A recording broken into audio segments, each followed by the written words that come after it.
inside the odd and underreported DNC fraud lawsuit. Since last summer, a group of people who supported the campaign for Senator Bernie Sanders, the Vermont socialist, have been waging a legal battle against the DNC for alleged fraud. But the ongoing class action lawsuit against the Democratic National Committee related to last year's presidential election just took a turn for the weird and now involves the Capitol Police. The latest wrinkle in the still oddly underreported DNC fraud lawsuit is spooky, weird, and yet possibly also incredibly lame. This is what the Florida Squeeze reports. The claim states simply that the DNC and their chair, Debbie Wasserman Schultz, worked to undermine Bernie Sanders in favor of Hillary Clinton during the Democrat primary election. This particular lawsuit is not being widely discussed among the mainstream media's talking heads either. There is an active attempt to undermine the story in mainstream media. The issue was first brought to the attention of the public when WikiLeaks released the John Podesta emails. Many detailed an active takedown of Sanders in favor of Hillary Clinton and were the main reason Debbie Wasserman Schultz resigned from her position there as a DNC chairperson. A court document filed this week with the U.S. District Court for the Southern District of Florida by the attorneys of the Sanders supporters said that they received a call for information about the case involving Wasserman Schultz and claimed that it sounded like the caller used a voice changer. But the icing on the proverbial cake was that the caller ID apparently matched that of Debbie Wasserman Schultz's own district office in Aventura, Florida. Because of the possibility that the call actually came from Schultz or someone in her office, attorneys for the plaintiff were ethically obliged to notify the court. Lawyers are bound by professional ethics to avoid direct contact with their parties represented by counsel.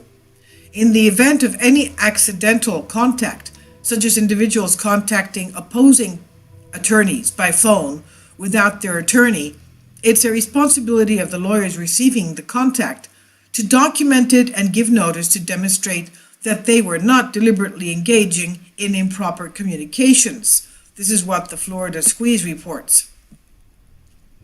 Although the purpose of the call is unknown, the DNC lawyers alleged that a spoof phone number was used. Wasserman Schultz has had a history of erratic behavior involving this case. She appeared to be trying to avoid service of process when the suit was first filed. This conduct is more associated with deadbeat dads and crooked car dealers than with public officials. Debbie Wasserman Schultz has also seemed curiously out of control in videos circulating regarding custody of her laptop, which was confiscated in an investigation of former members of her information technology, her IT team. One of the videos shows a red-faced Wasserman Schultz at a budgetary hearing threatening consequences, quote-unquote, ostensibly to U.S. Capitol Police if a particular laptop isn't returned immediately. There's a similar video where Wasserman Schultz is oddly agitated about protocol regarding the use of Dropbox. Speculations that the call came from a third party don't hold up either.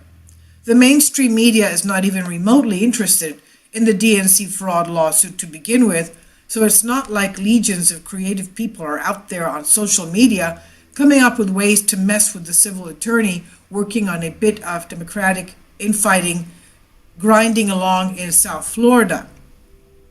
There's just not enough profile outside of the people and parties involved.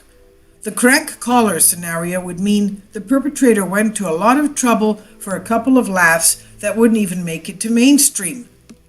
So who did it? The Florida Squeeze has summed it up perfectly. Quote, "Isn't such a stunt incredibly childish and stupid? Sure, but hang around political circles long enough and you learn that you can't overestimate the stupidity of people under pressure. People who are elected to office, along with the staff who serve them, reflect a very specific sociology. They're not necessarily the best and brightest. They're the people who like to win. The best and the brightest and those who like to win have very different ideas about how to get on in the world. A bright person wouldn't make this call. Someone who wants to win at all costs might make this call, or better yet, have someone make it for them, end quote. But as this article points out, following the money trail is likely the best way to come up with answers. Despite the obvious lack of media interest in corruption in the Democratic Party, a lot is at stake in the DNC fraud lawsuit for a lot of powerful Democrats. As reported in part 2 of the DNC fraud lawsuit series done by the Florida Squeeze, whole economies could be run on the money that was raised in 2015-2016 presidential election cycle through joint fundraising agreements between Hillary Clinton, state parties, and the DNC. The potential for Democrats to lose massive amounts of money and power because of this lawsuit should not be ignored, yet the media is trying their hardest to do just that. This is by Don Luger on the Daily Sheeple.